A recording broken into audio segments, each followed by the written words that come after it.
আমি দেশবাসীর কাছে আমাদের এই আবেদন থাকলো, আমরা সন্ত্রাস, সহিংসতা, সংঘাত, বিশৃঙ্খলা, রাজনৈতিক অস্থিতিশীলতা চাই।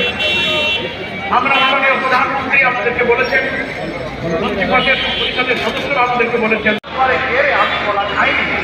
তো অনেক সময় ঠাকুর ঘরের লোকেরা এরকম হঠাৎ কেউ বলে উঠবে না আমি বলা চাই, তো অন্তত দুজন তো পাওয়া গেল। আর যদি আপনাদের সহযোগী কেউ থাকে তাদের নামটা প্রকাশ করুন। আমরা বর্তমান সরকারের দৃষ্টিতে আনতে চাই,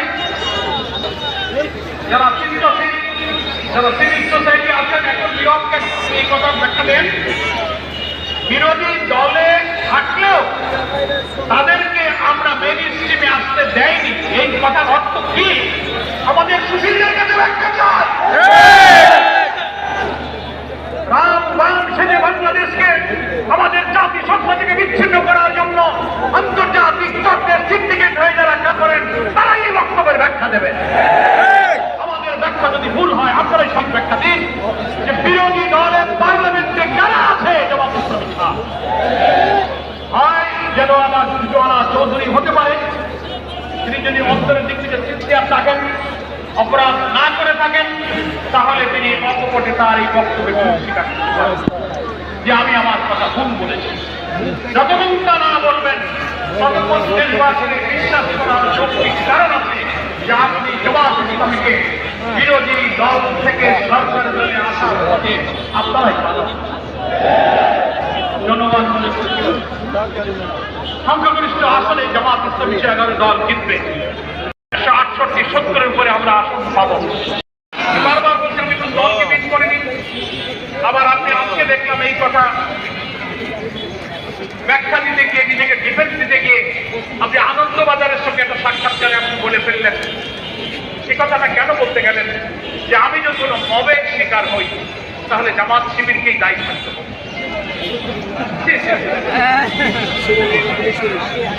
আপনি হয়তো কেন আপনি জামাত শিবিরকে দায়ী থাকতে হবে এই কথাটাকে আমি মনে করি একটা উস্কানিমূলক কথা। আপনার এই উস্কানিমূলক কথা বলার কোনো প্রয়োজন ছিল না। জামাত ইসলামী তো কোনো মতকে বিশ্বাস করে না। সাংবাদিকরা প্রশ্ন করেছিলেন আমাদের আমিরে জামাত, আজকে জাতীয় সংসদের বিরোধী নেতা ডক্টর শফিকুর রহমান এমপির কাছে যে আপনারা যে ইলেকশন ইঞ্জিনিয়ারিং এর কথা বলেন, কারা ইঞ্জিনিয়ারিং করেছিল? আমিরে জামাত জবাব দিয়েছিলেন বিদেশি সাংবাদিককে, সরাসরি প্রমাণ ছাড়া তো তার জবাব দেওয়া কঠিন।